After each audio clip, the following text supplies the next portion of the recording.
엘라의 아들 호세아가 르말레의 아들 베가를 죽이고 왕위에 오른 지 9년째 되는 해, 북이스라엘은 아수르에 의해 멸망을 당하게 됩니다. 솔로몬이 죽은 후 이스라엘이 남북으로 분열된 지 200여 년이 흐른 기원전 722년의 일이었습니다. 온갖 악을 행하다가 우상을 숭배하다가 결국 아수르에 의해서 멸망을 당하게 되었습니다. 이스라엘이 멸망한 원인은요, 한마디로 죄 때문입니다. 죄는 이스라엘뿐만 아니라 유다가 멸망한 이유이기도 하고 오늘날 앞으로 모든 사람들이 또한 멸망할 이유입니다. 죄 때문에 사람이 멸망을 하는 거예요.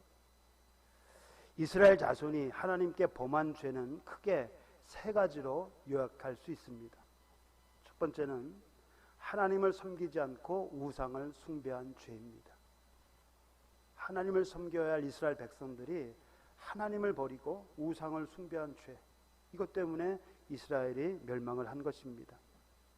하나님께서는요, 출애굽한 이스라엘 백성에게 다른 신을 섬기지 말라 누차 강조를 하셨습니다. 그들에게 행하지 말라. 어떤 것을 행하지 마요? 우상을 숭배하지 마라. 무엇보다 다른 신들을 섬기지 말라. 그래서 십계명의 첫 번째와 두 번째 계명으로 아예 이것을 못을 박아버렸습니다. 가장 중요한, 이스라엘 백성이 지켜야 할 가장 중요한 계명이 뭐냐? 다른 신들을 두지 않는 것입니다. 우상들을 만들어 섬기지 않는 것.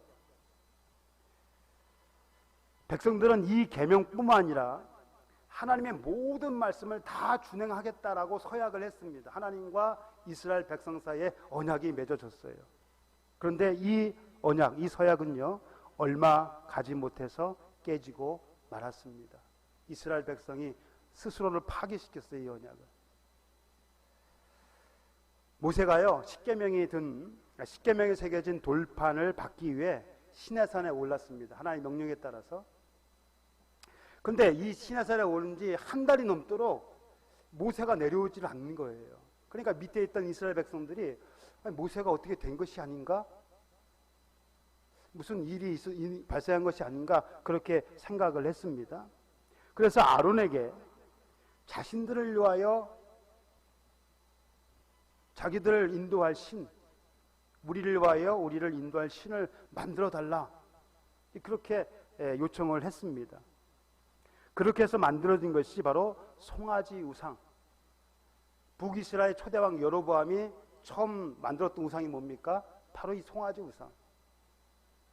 왜 이스라엘 백성들이 송아지 우상에 집착을 하는가? 이것은요, 그들이 애굽에서 이미 봤던 것이기 때문입니다. 송아지 우상. 그래서 애굽에는요, 송아지를 신으로 섬겼는데, 특별히 황소신 아피스 혹은 무네비스라고 하는 이 황소신을 섬겼습니다. 이 소를 신처럼 섬겼어요. 아론과 백성들은 애굽 사람들이 소를 숭배하는 것을 보았고 그것을 그대로 따라서 한 것입니다. 하나님의 백성들이 어찌 이리 쉽게 우상을 만들어 섬길 수 있을까? 의아해할 수도 있습니다. 하나님을 믿는 백성들이 모세가 불과 산에 올라간 지 한 달 좀 넘었어요. 40일밖에 안 됐습니다. 그런데 그동안 하나님을 배신하고 어떻게 다른 신을 섬길 생각을 했을까? 자신들이 우상을 만들지도 말고 섬기지 말라는 명령을 준행하겠다고 약속한 지 한 달여 만에 어떻게 하나님을 배반할 수 있을까? 의아해할 수도 있습니다. 더욱이 이스라엘은 하나님께서 애굽 사람들에게 행하신 이적들을 직간접적으로 경험을 했습니다. 단순히요, 하나님을 믿는 것이 아니라 하나님께서 베풀어 주신 놀라운 기적들을 그들이 직접 체험을 했다는 거예요. 특별히 홍해 도화 사건. 성경은 이것을 큰 능력이라고 말하고 있습니다. 큰 능력. 어디서도 볼 수 없는 그 크신 능력을 하나님께서 행하셨고요. 이것을 경험한 이스라엘 백성들이 어떤 결단을 했습니까? 여호와를 경외하며 여호와와 그의 종 모세를 믿었더라. 이 사건은 이스라엘 백성들로 하여금 하나님을 경외하고 하나님을 믿게 하는 그 놀라우신 능력이었습니다. 이런 능력을 체험했음에도 불구하고 그들의 믿음은요, 오래가지 못했습니다. 사실 이스라엘 백성들은요, 애굽에 있을 때부터 이미 우상을 숭배했습니다. 우상 숭배는 이때 송아지를 만들었던 것, 그때뿐만이 아니라는 거예요. 이미 그들이 애굽에 있을 때부터 우상을 숭배했습니다. 어떤 우상을 섬겼는가? 순염소 우상, 순염소 우상. 애굽 사람들은요, 황소, 양, 염소, 개, 늑대, 개구리, 이런 동물들을 신성시하고 그들을 신처럼 그렇게 받들었습니다. 이스라엘 자손도 애굽에 거주하면서 그곳 사람들의 영향을 받아 순염소를 신으로 숭배하고 있었던 것입니다. 그래서 하나님께서는요, 출애굽한 이스라엘 백성들에게 앞으로는 이런 것을 섬기지 말라, 이런 것들에게 제사하지 말라, 그렇게 명령을 하셨습니다. 여기서 순염소들은요, 몇몇 역본들을 보면 성경 여러 가지가 있잖아요. 그 성경을, 어떤 성경에는요, 이 순염소를 단순히 순염소라고 그러지 않고 순염소 귀신 혹은 마귀라고 번역을 했습니다. 이스라엘 백성들이 순염소 귀신을 섬겼다는 거예요. 그럼 바울이 뭐라고 얘기합니까? 우상에게 제사하는 것은 귀신에게 하는 것이고 그 제사에 동참하는 것은 귀신과 교제하는 것이라고 했습니다. 우상 숭배는요, 결국 귀신 혹은 마귀를 섬기는 것과 다를 바가 없습니다. 하나님을 섬겨야 할 백성이 귀신, 마귀를 섬기고 있었다는 것입니다. 그런데 이스라엘 자손이요, 우상을 섬겼다고 해서 여호와를 완전히 섬기지 않는 것은 아닙니다. 그러니까 아예 여호와를 버리고 우상만을 섬긴 것이 아니에요. 그들은 여호와도 섬기고 우상도 숭배하는 혼합주의적인 신앙 행태에 빠져 있었습니다. 그러나 이는 신앙이라고 할 수 없습니다. 한 사람이 두 주인을 섬길 수 없듯 하나님과 귀신을 섬길 수 없으며 주님의 식탁과 귀신의 식탁에 동시에 참여할 수 없기 때문입니다. 이러한 신앙의 행태는요, 사사시대를 거쳐 열왕시대까지 계속되었고 결국은 이스라엘이 멸망하는 주 원인이 되고 말았습니다. 바울은 우상을 숭배하는 자들이 하나님의 나라를 유업으로 받을 수 없다, 그렇게 경고하고 있습니다. 이는 그들이 하나님의 자녀가 아니라 마귀의 자녀이기 때문입니다. 우상을 섬기는 자는요, 하나님의 자녀가 아니고 마귀의 자녀입니다.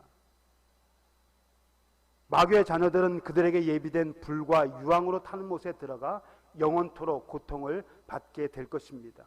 하나님의 나라를 유업으로 받을 수가 없어요.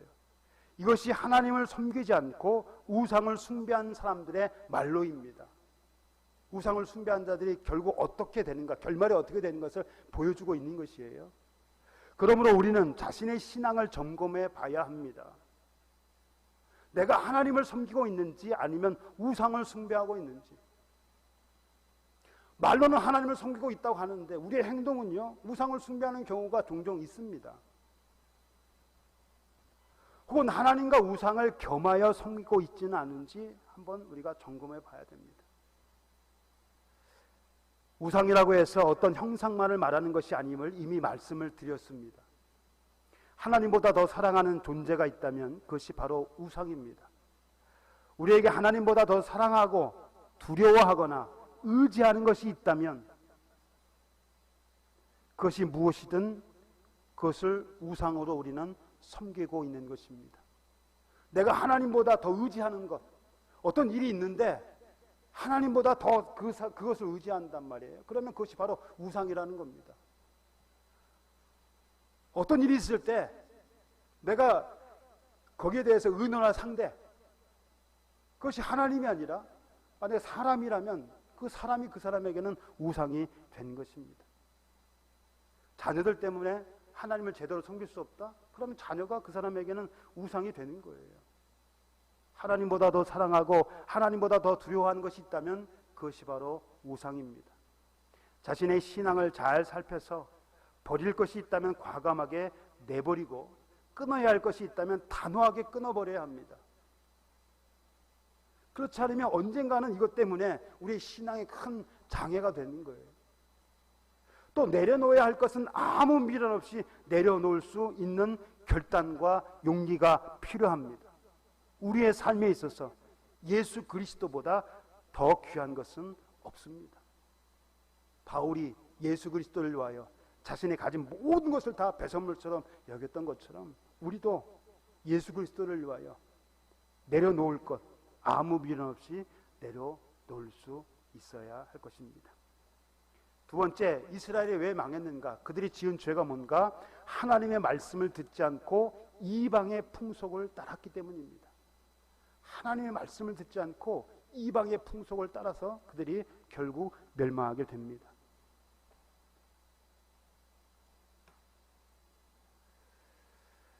하나님께서는 이스라엘 자손에게 너희는 너희가 거주하던 애굽 땅의 풍속을 따르지 말며 내가 너희를 인도할 가나안 땅의 풍속과 규례도 행하지 말라 그렇게 말씀을 하셨습니다. 이것들은 다 하나님의 뜻과 다 위반이 되는 것입니다.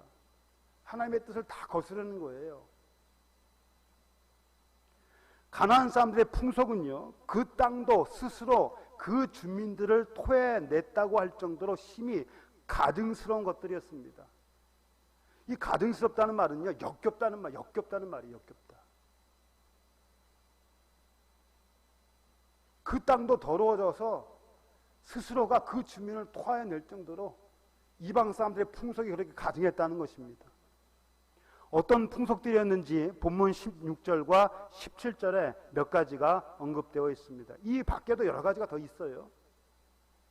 그들이 하나님 여호와의 모든 명령을 버리고 자기들을 위하여 두 송아지 형상을 부어 만들고 또 아세라 목상을 만들고 하늘의 일어성씨를 경배하며 또 바알을 섬기고 또 자기 자녀를 불 가운데로 지나가게 하며 복술과 사술을 행하고 스스로 팔려 여호와 보시기에 악을 행하여 그를 경노하게 하였다.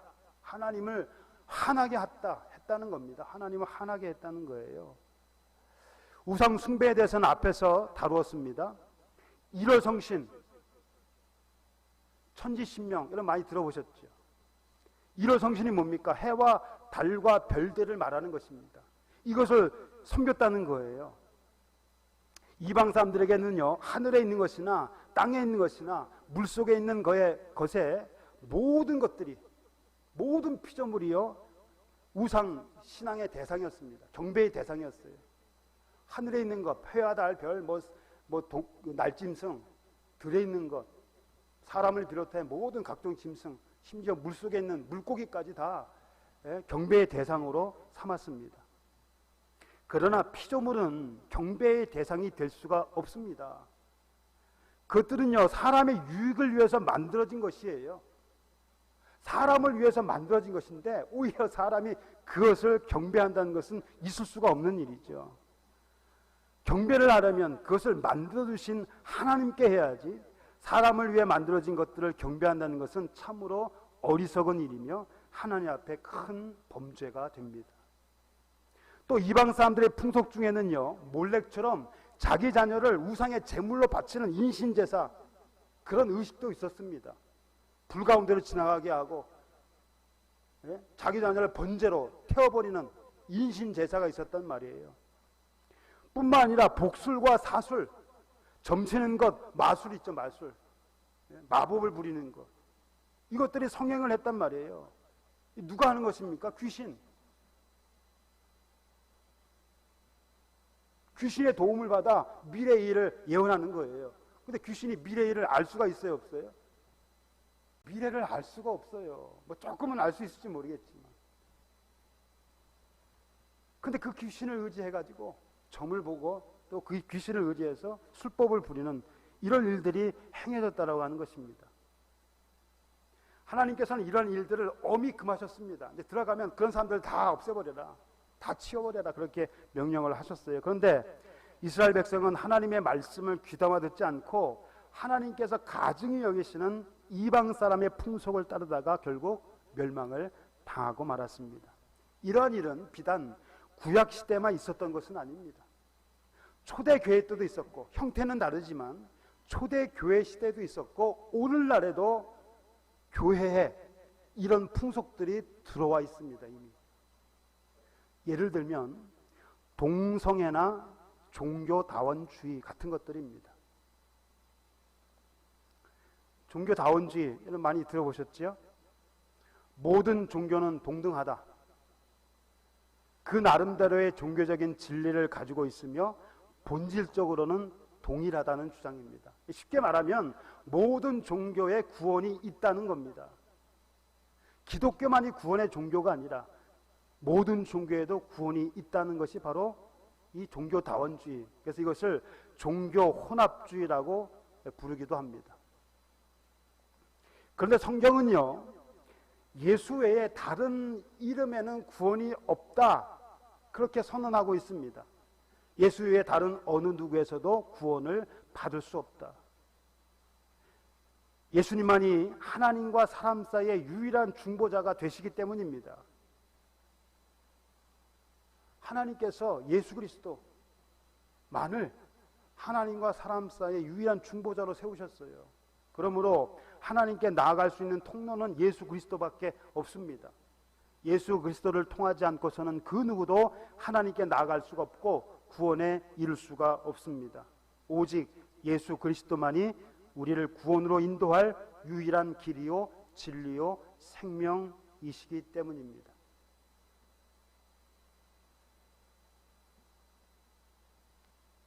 동성애는요, 성경에서 다른 이방 풍속들처럼 가증한 것으로 규정하고 있습니다. 동성애는 가증한 것, 역겨운 것입니다. 하나님께서는 사람을 만드실 때 남자와 여자로 창조하셨죠. 그들에게 생육하고 번성하여 땅에 충만하라 그렇게 명령을 하셨습니다. 이는 남자와 여자, 이성이 합하여 한 몸을 이룰 때만 가능한 것입니다. 남자가 부모를 떠나 그의 아내와 합하여 둘이 한 몸을 이루어서 생육하고 번성할 수가 있는 것이지 다른 것이 없어요. 이것이 순리입니다. 순리.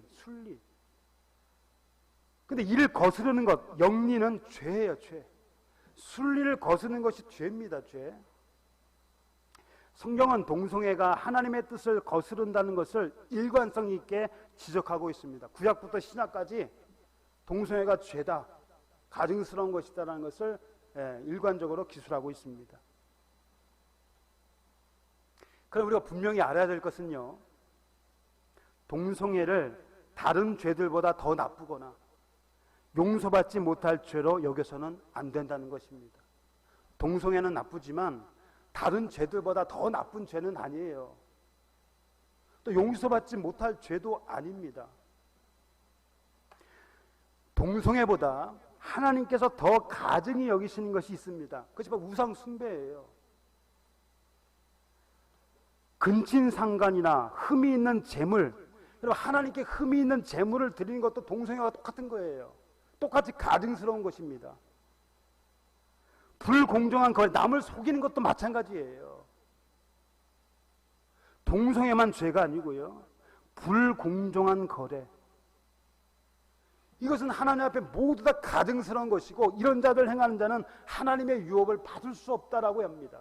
동성애뿐만 아니라 남을 속이는 자들도, 음행을 행하는 자들도 하나님의 유업을 받을 수 없다, 그렇게 말하고 있습니다. 동성애는 분명 죄입니다. 하지만 우리는 그러한 행위를 하는 자들을 무작정 비난하거나 정죄하기보다 그들을 불쌍히 여겨야 합니다. 그들이 하나님께 돌아오기를 기도해야 합니다. 우리도 전에는 죄의 측면에서 그들과 다를 바 없는 존재였기 때문입니다.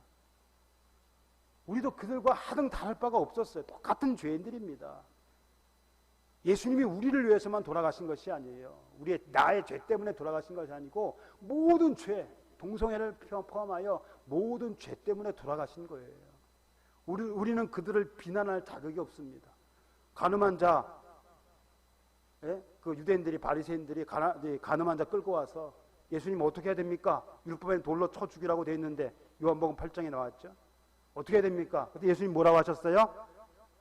죄 있는 자가, 죄 없는 자가 먼저 돌로 쳐라. 다 죄인이에요. 죄 없는 자가 없어요. 그러니까 다른 사람의 죄를 비난할 자격은 우리에게 없습니다. 다만 그들을 위해서 기도하는 것밖에 없어요. 이와 같은 동성애와 종교다원주의는 받아들일 수 없습니다. 그럼에도 기독교 내에서 동성애를 옹호하거나 지지하는 사람들이 있습니다. 동성애는 죄가 아니다. 선천적인 것이다. 하나님께서 그렇게 만들어주신 것이다. 그들도 하나님은 그들을 편애하지 않으신다. 예수님도 그들을 사랑하신다. 그러니까 있는 그대로 받아줘야 된다.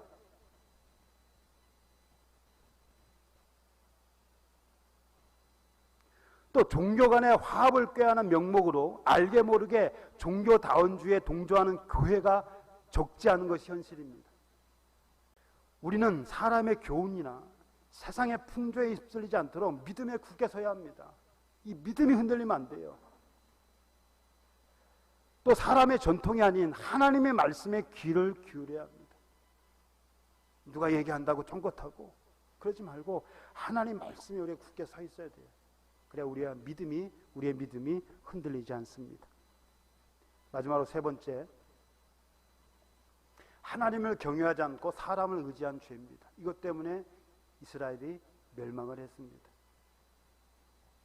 르말레의 아들 베가를 죽이고 왕위에 오른 호세아는요, 아수르 왕 디글랏 빌레셋에게 조공을 바쳤습니다. 그럼 디글랏 빌레셋은요, 열왕기하 15장과 역대상 5장에는 불이라는 이름으로 기록된 인물입니다. 그러니까 불이라는 이름과 디글랏 빌레셋 동일한 인물이에요. 아마도 호세아는 그의 도움을 받아 왕위에 올랐던 것 같습니다. 그런데 디글랏 빌레셋이 죽자 호세아는 더 이상 조공을 바치지 않았습니다. 이에 디글랏 빌레셋을 이어 왕위에 오른 그의 아들 살만에셀, 이 살만에셀이 사마리아를 치려고 올라왔고 호세아는 그의 종이 되어 조공을 바쳐야 했습니다. 디글랏 빌레셋가 있을 때는 조공을 바치다가 죽자 이제 아수르의 세력에서 벗어나려고 조공을 이제 안 바쳤단 말이에요. 그랬더니 그의 아들 살만에셀이 올라와서 공격을 하려고 하니까 호세아가 항복하고 그에게 다시 조공을 바쳤단 말이에요. 그리고 얼마 후에 호세아는 또다시 아수르 왕에게 반기를 들었습니다. 애굽왕 소, 이름이 소의 소, 애굽왕 소에게 사자들을 보냈다. 그러니까 애굽왕에게 도움을 요청한 거예요. 난 아수르를 이제 의지하지 않고 애굽왕을 의지하겠다. 애굽왕의 도움을 요청을 한 것입니다. 조공을 보내지 않고 애굽왕을 의지했습니다. 하지만 당시 애굽은요, 아수르를 대항할 만큼 힘이 없었기 때문에 이스라엘에게 전혀 도움이 되지 못했습니다. 이스라엘보다는 강대국이지만 아수르에 비하면요, 이 애굽은 아무것도 아닙니다. 아무 도움이 되지 못했어요. 결국 북이스라엘은 호세아가 왕위에 오른 지 9년째 되는 해인 기원전 722년 아수르 왕 살만 에셀에 의해 멸망을 당하고 말았습니다. 하나님께서는요, 애굽을 갈대 지팡이에 비유를 하셨습니다. 그처럼 애굽은 이스라엘에게 아무 도움이 되지 않았습니다. 그럼에도 이스라엘은요, 계속 애굽에게 도움을 요청했습니다. 하나님은 자신에게 도움을 요청하라, 내가 도와줄 테니까 나에게 돌아와라, 그렇게 말씀을 하셨지만, 선지자들을 보내서 그렇게 말씀을 하셨지만 이스라엘은 듣질 않았어요. 귀를 칵 막고 보이는 사람, 애굽, 아수르, 그들에게 도움을 요청을 했어요. 그래서 호세아서 7장에 보면 에브라임, 이 에브라임은 북이스라엘을 말하는 겁니다. 어리석은 비둘기같이 지혜가 없어서 애굽을 향하여 부르짖으며 아수르로 가는도다. 여러분, 이 새나 뭐 요즘 유튜브에 보면 뱀을 잡는 방법이 나와요. 먹이를 넣고 이렇게 덫을 만들어 놓잖아요. 그러면 이 짐승, 뭐 쥐나 뱀, 뭐 비둘기나 이 새들이요, 먹이만을 보는 거예요. 먹이만을 보고 쫓아가다 어떻게 돼요? 덫에 걸리게 되는 겁니다. 그래서 이스라엘이요 마치 그런 비둘기처럼 애굽과 아수르를 의지한다는 겁니다. 아수르에게 도움을 청한다는 거예요. 그러다 결국은 화를 자초하게 됐습니다. 북이스라엘은 오직 구원이 하나님께만 있음을 알지 못했을 뿐만 아니라 아수르나 애굽이 자신들의 적이라는 사실조차도 모르고 있었습니다. 그들에게 도움을 요청할 정도로 그들은 어리석은 자들이었습니다. 지난 시간에 살펴본 것처럼 우리가 의지할 대상은요 사람이 아닙니다. 사람은 믿음의 대상도 아니고 의지할 대상도 아니에요. 그냥 사랑의 대상입니다. 사랑해 줄 대상일 뿐이에요. 뭐 때로는 사람들에게 도움을 받을 수는 있습니다. 그러나 믿지 마세요. 언제 배반할지 모르고요. 돕고 싶어도 돕지 못하는 상황이 올 수도 있습니다. 우리가 도움으로 삼아야 할 분은 오직 하나님. 하나님을 도움으로 삼으며 하나님께 소망을 두어야 합니다. 그런 자에게 소망이 있고 그러한 자에게 평안이 있습니다. 사랑하는 성도 여러분, 과거 이스라엘 자손이 하나님께 범한 죄들을 오늘날 그리스도인들이 반복하고 있는지도 모릅니다. 그때의 죄들이 오늘 우리가 하나님을 믿는다고 하는 우리들이 반복하고 있을 수도 있다는 겁니다. 그러므로 우리는 자신의 신앙을 점검해 봐야 합니다. 하나님만을 섬긴다고 하면서 하나님과 우상을 겸하여 섬기고 있지는 않은지. 우상, 형상만이 아니라요, 재물. 하나님과 재물을 겸하여 섬길 수 없다고 그랬잖아요. 혹은 권력. 하나님의 말씀을 따르기보다 세상의 교훈에 더 귀를 기울이고 있지는 않은지. 하나님의 말씀을 들어야 되는데 사람의 말에 더 귀를 기울이지 말아야 된다는 겁니다. 그리고 하나님보다 사람을 더 믿고 의지하고 있지는 않은지 우리의 신앙을 한번 점검해 봐야 할 것입니다. 기도하겠습니다.